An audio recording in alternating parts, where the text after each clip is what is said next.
Apple posted record sales over the holidays, overcoming the costly global shortage in computer chips and blowing past profit forecasts.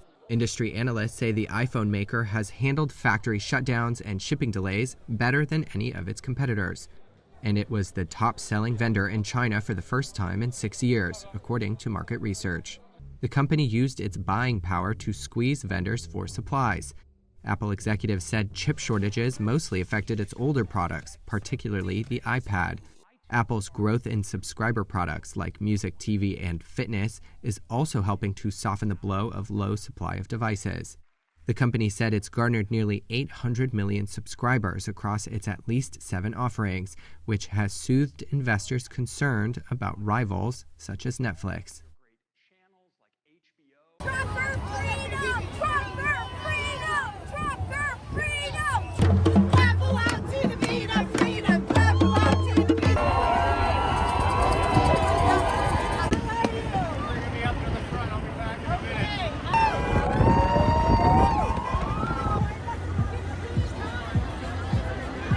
Well, I'm here because I'm already free, and all these people are free, and we're all coming together, because right now this is a time for coming together and not being standing apart, and not being torn apart, not losing our jobs, not losing our families, coming together and being free together.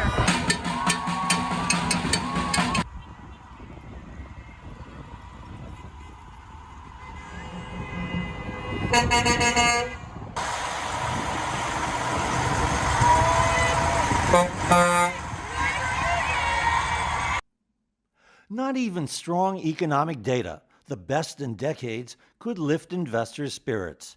Stocks on Wall Street fell in another volatile session Thursday. Uncertainty whipsawed the markets as mixed corporate earnings, Fed fears, and geopolitical unrest offset news that the economy grew last year at its fastest pace in almost 4 decades. Wilmington Trust Chief Investment Officer Tony Roth says the strong economic report will give the Fed more room to apply the brakes on the economy to control inflation. The Fed has a cushion, if you will. The Fed can slow down the economy without throwing it into recession. And the Fed is more focused now on inflation than anything else. But skittish investors drove the Dow down just below break-even. The S&P 500 narrowly avoided confirmation of a correction, shedding 0.5%. The Nasdaq lost almost 1.5%. Pressuring the S&P and Nasdaq, Tesla. Shares dropped nearly 12%. The electric vehicle maker warned that supply issues will last throughout 2022. That pulled down shares of rivals Lucid and Rivian Automotive. Investors got some good news after the bell. Shares of tech titan Apple rose.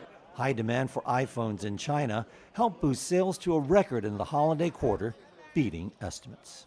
The president believes that sitting judges can make excellent justices, but he does not believe that is a prerequisite. The only decision he's made is to nominate a black woman to the Supreme Court, the first in history, one who is eminently qualified, and that is his intention, and he intends to do that once he concludes a rigorous process.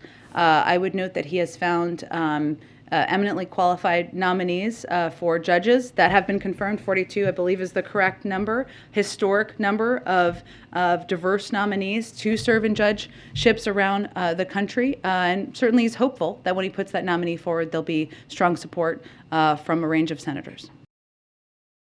Michael Avenatti stole from me and lied to me. That's what adult film star Stormy Daniels told jurors in Manhattan federal court Thursday at the criminal trial of her former lawyer. Daniels, who testified as a witness for the prosecution, said she fired Avenatti in early 2019, 1 year after retaining him to help her escape her non-disclosure agreement with then U.S. President Donald Trump. No, I'm not nervous at all. Avenatti, who is representing himself in the case, cross-examined his former client Thursday, asking Daniels about her claims she can, quote, see and speak to dead people. He's expected to use Daniels' interest in ghosts to portray her testimony as unreliable. Prosecutors have said Avenatti forged her signature to embezzle nearly $300,000 from a book contract that was meant for her. Avenatti has pleaded not guilty to wire fraud and identity theft. Daniels received $130,000 of hush money from Trump's former personal lawyer, Michael Cohen, to keep quiet before the 2016 presidential election about a sexual liaison she claimed to have once had with Trump, which Trump denies.